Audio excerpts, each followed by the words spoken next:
ये ज़मीन पुष्कर हाईवे पे 2.25 बीघा ज़मीन है।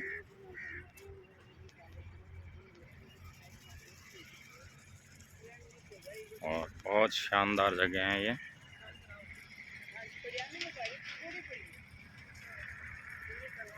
देखिए आप, आगे तक दिखाता हूँ आपको।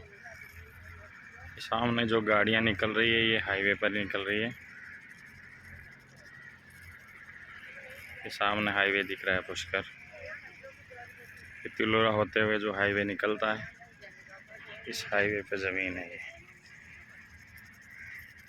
इस दीवार के सारे और इधर ये घास लगा, इधर से होते हुए ये ज़मीन, ये ज़मीन बहुत अच्छी ज़मीन है।